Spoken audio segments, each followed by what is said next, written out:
you see me over the lectern? For those who know me, I normally don't stand behind the lectern. Yeah, sure, gladly. Okay. I drew the last straw, so I got to be quick, I reckon.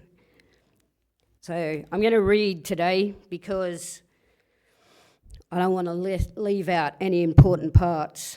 Today I come here broken and in mourning for kin who continue to be euthanized and become necropsy stories of excitement in the name of science. Today I ask you all to clean your lens. Today I not only speak in English, but in language of kin.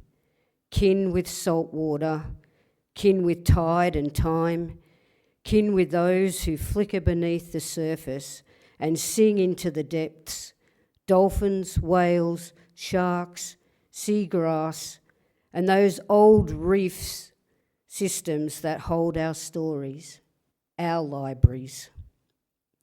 Species recovery, conservation. I've come to see those words wear suits, stand above me, not beside me, with their clipboards. They look down on country and our kin and ask, what can we save?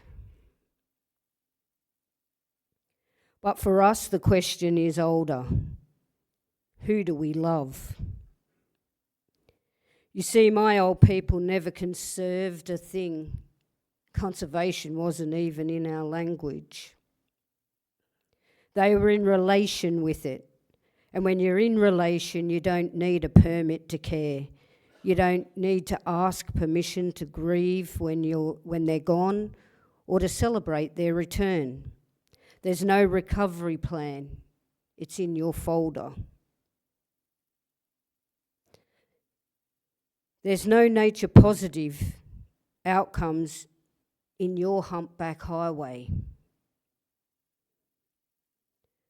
You see, we share a pulse in the sand, a promise in a seasonal songline, a storyline, not a highway, that has been followed for generations, handed down from one generation to the next generation.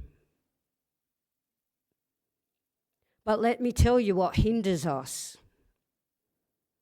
Legislation that claims protection while including the protector's policy that talks about traditional knowledges but files our elders away in consultation folders.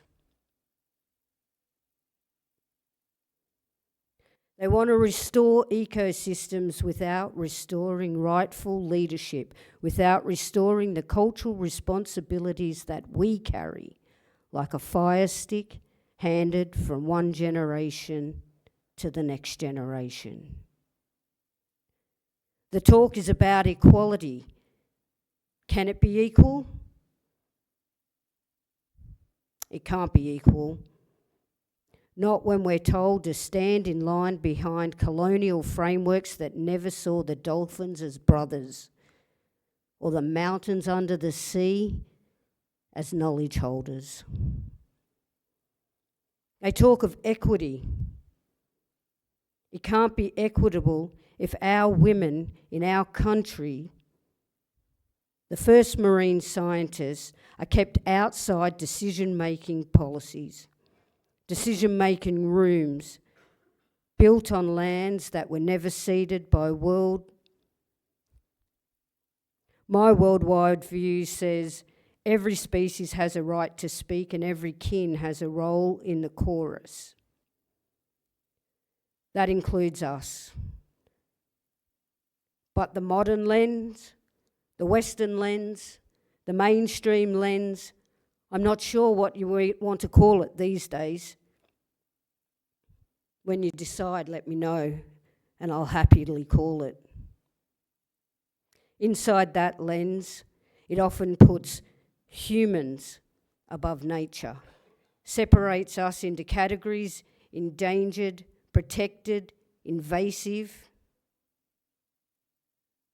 Our will places us among our relations, not above them.